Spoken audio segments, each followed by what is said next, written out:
Guns and Roses. Win them only on the Gold Coast Triple M before 9 with Triple M breakfast. Flan, Alley and Sparta, 11 past 8. Yeah, the biggest story around Australia at the moment, we're talking about the Chris Dawson case, the former NRL player and teacher, his fascination with the teenager who was found yesterday guilty for murder. And look, it come off the back of a podcast, The Teacher's Pet, and joining us right now, Dr. Terry Goldsworthy. He's a criminologist at Bond Uni, 28 years experience as a detective, and we do thank you very much for joining us this morning, Doc.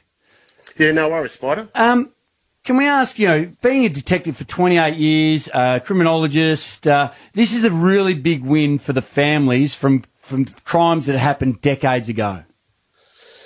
Yeah, look, it's an unusual case. It's got two elements to it that make it unusual. One is it's what we term a cold case, so it's a historical matter that's some 40 years old now. The other issue is that there's been no body recovered, and that doesn't make solving murder impossible, but it makes it harder. So it's unusual in those two regards. And the other element that makes it highly unusual is, as you said, the podcast. It's been downloaded, I think, 60 million times, and most people would be aware of it. What I was wondering, Terry, is like the case was wholly circumstantial, and I know Justice Ian Harrison, he said that I guess it was 4 lies that apparently made him come unstuck because they demonstrated a guilty conscience. And as you said, it's a cold case. Why did that not come to light all that time ago? Yeah, look, I mean, for a circumstantial case with no body, you need to show an absence of evidence of life. And, in my time in the police, we did 3 of those that I was involved in. And, just need to show the usual routine of life is not taking place for that person. So they're not accessing Medicare, medical appointments, not putting tax returns, they haven't left the country, not accessing bank accounts, etc. Once you've done that to a certain level, you've established that there's lack of evidence in terms of normal activity of life. As to why it took so long, it is interesting. There were 2 coroner's inquiries, one in 2001, one in 2003.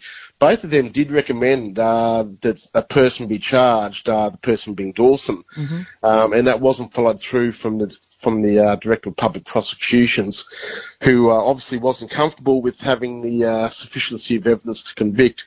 And the problem is, once you charge someone and go to trial and you lose it, in Queensland anyway, in most states are similar, unless you have fresh and new compelling evidence, you can't recharge them. We don't allow duplicity in people being constantly recharged.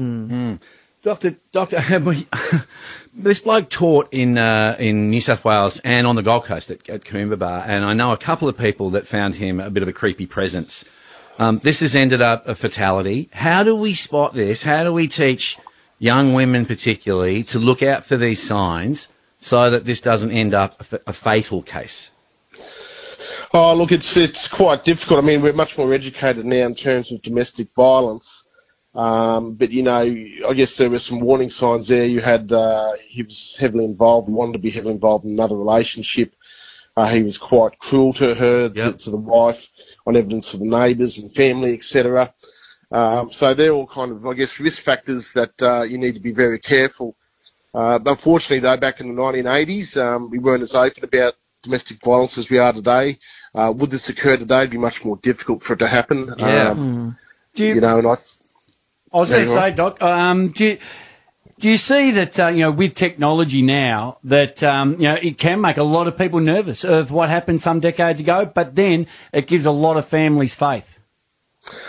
Well, yeah, I mean, the power of the media, I think, is what this highlights.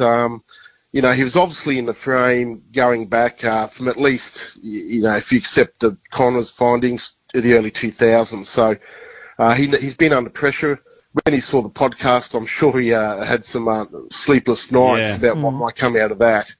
And the power of the media is it drives information, and that's what every investigation is about the drive to move from a low information state to a higher information state. So that obviously happened, that the DPP and the police felt comfortable that this new information had come forward, particularly from the young girlfriend at the time. They were comfortable that they may have a chance of success, and It was unusual that it was a judge-only trial. You can't be charged with murder in Queensland and not have a jury trial. We don't allow that up here. New South Wales is different, given the media exposure. But the judge obviously was comfortable in finding him guilty. Dr. Terry, do any other cases, are there many other cases that immediately come to mind that have been resolved like this as a result of media attention and public pressure?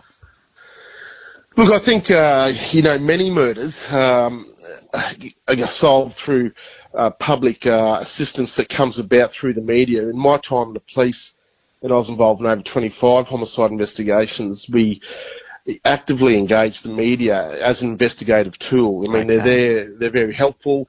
You have to manage it at times and make sure you don't impede the investigation, but the media are always a positive in my books rather than a negative. Some people used to see them. Well, Dr. Terry Goldsworthy, criminologist from Bond University, we thank you for the time this morning.